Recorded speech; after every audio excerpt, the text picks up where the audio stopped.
Hi friends, welcome to my channel. ನಾನು ಖುಷಿ ವ್ಲಾಗ್ಸಿಂದ. ಎಲ್ಲರೂ ಹೇಗಿದ್ದೀರಾ? ಎಲ್ಲರೂ ಚೆನ್ನಾಗಿದ್ದೀರಾ ಅಂತ ಭಾವಿಸ್ತಾ ವಿಡಿಯೋ ಶುರು ಮಾಡೋಣ. ವಿಡಿಯೋದಲ್ಲಿ ನೋಡಿದ್ರಿ ಮೀನು ಸಾಂಬಾರು ಮಾಡೋದು ತೋರಿಸಿದ್ದೀನಿ, ನಿಮ್ಮೊಂದಿಗೆ ಶೇರ್ ಮಾಡ್ಕೊಂಡಿದ್ದೀನಿ. ಇವತ್ತೇನಪ್ಪ ಅಂತಂದರೆ ನಾನು ಅದರಲ್ಲಿ ವಿಡಿಯೋದಲ್ಲಿ ತೋರಿಸಿದ್ದೀನಿ. ಒಂದು ಸ್ವಲ್ಪ ಮೀನು ಎತ್ತಿಟ್ಕೊಂಡಿದ್ದೆ ಮೀನು ಕಬಾಬ್ ಮಾಡಲಿಕ್ಕೆ ಅಂತ. ಅದನ್ನು ಕಬಾಬ್ಗೆ ನಾನು ಏನೇನು ಹಾಕ್ತೀನಿ ಅಂತ ತೋರಿಸ್ತಾ ಇದ್ದೀನಿ. ಯಾರಾದರೂ ಹೊಸಬ್ರು ನನ್ನ ವಿಡಿಯೋ ನೋಡ್ತಾ ಇದ್ದರೆ ಮರಿದಲ್ಲೇ ಸಬ್ಸ್ಕ್ರೈಬ್ ಆಗಿ ಬೆಲ್ಲೈಕನ್ ಮೇಲೆ ಕ್ಲಿಕ್ ಮಾಡಿ ಆಲನ್ನು ಆಪ್ಷನನ್ನು ಸೆಲೆಕ್ಷನ್ ಮಾಡಿದ್ರೆ ನಾನು ಹಾಕೋ ವಿಡಿಯೋ ನೋಟಿಫಿಕೇಷನ್ ಮೊದಲು ನಿಮಗೆ ಬರುತ್ತೆ. ವೀಡಿಯೋಸ್ ಇಷ್ಟ ಆಯಿತು ಅಂತ ಅಂದರೆ ಒಂದು ಲೈಕ್ ಕೊಡಿ, ಫ್ಯಾಮಿಲಿ ಫ್ರೆಂಡ್ಸ್ಗೆ ಶೇರ್ ಮಾಡಿ, ಆದಷ್ಟು ಕಮೆಂಟ್ ಮಾಡಿ ನನ್ನ ವೀಡಿಯೋಸ್ ಹೇಗಿತ್ತು ಅಂತ. ನಾನು ಮೀನು ಕಬಾಬು ಮತ್ತು ಮೀನು ಸಾರು ವಿಡಿಯೋದಲ್ಲಿ ತೋರಿಸಿರೋ ಥರನೇ ಮಾಡೋದು. ನೀವೆಲ್ಲ ಹೇಗೆ ಮಾಡ್ತೀರಾ? ನಾನು ಮಾಡಿರೋ ವೀಡಿಯೋಸ್ ಇಷ್ಟ ಆಯಿತಾ? ಒಂದು ಲೈಕ್ ಕೊಟ್ಟು ಕಮೆಂಟ್ ಮಾಡಿ, ಸಬ್ಸ್ಕ್ರೈಬ್ ಮಾಡಿ, ಫ್ಯಾಮಿಲಿ ಫ್ರೆಂಡ್ಸ್ಗೆ ಶೇರ್ ಮಾಡಿ.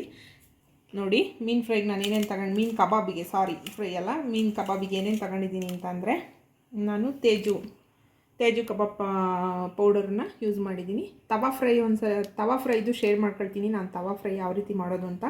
ಅದಕ್ಕೆ ನಾನು ಕಬಾಬ್ ಪ್ಯಾಕೆಟ್ ಈ ಥರದ್ದೇನು ರೆಡಿ ನಾನು ಓನಾಗಿ ಪೌಡ್ರ್ ಮಾಡ್ಕೊಂಡು ಫಿಶ್ ತವಾ ಫ್ರೈ ಮಾಡ್ತೀನಿ. ಬಟ್ ಮೀನು ಕಬಾಬಿಗೆ ಸ್ವಲ್ಪ ತಗೊಂಡಿದ್ದೆ ಅಲ್ವಾ, ಹಾಗಾಗಿ ತೇಜದ್ದು ಫಿಶ್ ಫ್ರೈ ಕಬಾಬ್ ಪೌಡ್ರನ್ನ ಯೂಸ್ ಮಾಡ್ತಾಯಿದ್ದೀನಿ. ಇದನ್ನು ಒಂದು ಪ್ಯಾಕೆಟ್ ತಗೊಂಡಿದ್ದೀನಿ.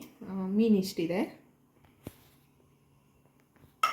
ಇದಕ್ಕೆ ಸ್ವಲ್ಪ ಒಂದು 1/4 ಸ್ಪೂನಷ್ಟು ಅರಿಶಿನ ತಗೊಂಡಿದ್ದೀನಿ, ಖಾರದ ಪುಡಿ ಮತ್ತು ಉಪ್ಪು ತಗೊಂಡಿದ್ದೀನಿ, ಶುಂಠಿ ಬೆಳ್ಳುಳ್ಳಿ ಪೇಸ್ಟ್ ಹಾಕೊಂಡಿದ್ದೀನಿ, ಮತ್ತು ಒಂದು ಮೊಟ್ಟೆನ ಹಾಕೊಂಡು ಮಿಕ್ಸ್ ಮಾಡ್ಕೊಳ್ತೀನಿ.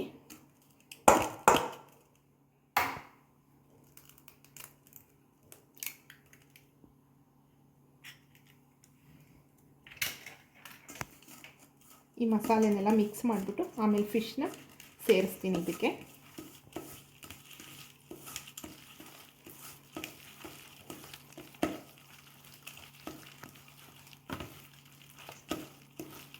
ತುಂಬ ಈಸಿ, ಬೇಗ ಆಗುತ್ತೆ.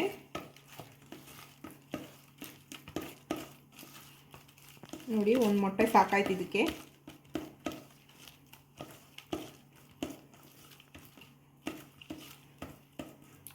ಈಗ ಫಿಶ್ ಸೇರಿಸ್ಕೊಳ್ತೀನಿ.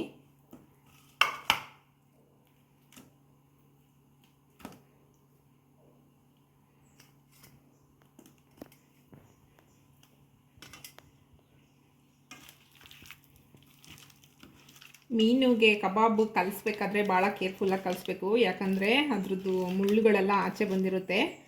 ಭಾಳ ಅಂದರೆ ಭಾಳ ಕೇರ್ಫುಲ್ಲಾಗಿ ಹುಷಾರಾಗಿ ಕಲಿಸ್ಕೋಬೇಕಾಗುತ್ತೆ, ಚುಚ್ಚುತ್ತೆ ಅದು ಮುಳ್ಳು. ಆಮೇಲೆ ಇದು ಮಸಾಲೆ ಖಾರ ಇರುತ್ತೆ ಅಲ್ವಾ, ಖಾರ ಇರೋದಕ್ಕೂ ಆ ಚುಚ್ಚಿದಕ್ಕೂ ತುಂಬ ಕೈಯೆಲ್ಲ ಉರಿ ಬರುತ್ತೆ. ಕೇರ್ಫುಲ್ಲಾಗಿ ಮಾಡಬೇಕು ಮೀನು ಕಬಾಬಿಗೆ ಮಸಾಲೆ ಕಲಿಸ್ಬೇಕಾದ್ರೆ. ನಮ್ಮನೇಲಿ ಎಲ್ಲರಿಗೂ ಮೀನು ಇಷ್ಟ ಆಗುತ್ತೆ. ನಿಮ್ಮ ಮನೆಯಲ್ಲೂ ನೀವು ಮೀನೆಲ್ಲ ಇಷ್ಟಪಡ್ತೀರಾ? ಕಮೆಂಟ್ ಮಾಡಿ. ಹೆಲ್ತಿಗೆ ತುಂಬ ಒಳ್ಳೆಯದು ಫಿಶ್ಶು.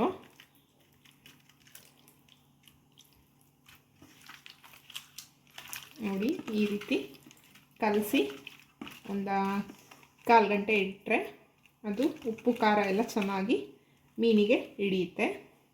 ನಾನು ರೆಡಿ ಮಾಡಿ ಇಟ್ಟಿದ್ದೀನಿ, ಆಮೇಲೆ ಕರಿಬೇಕಾದ್ರೆ ತೋರಿಸ್ತೀನಿ. ತುಂಬ ಚೆನ್ನಾಗಿರುತ್ತೆ ಮೀನು ಫ್ರೈ.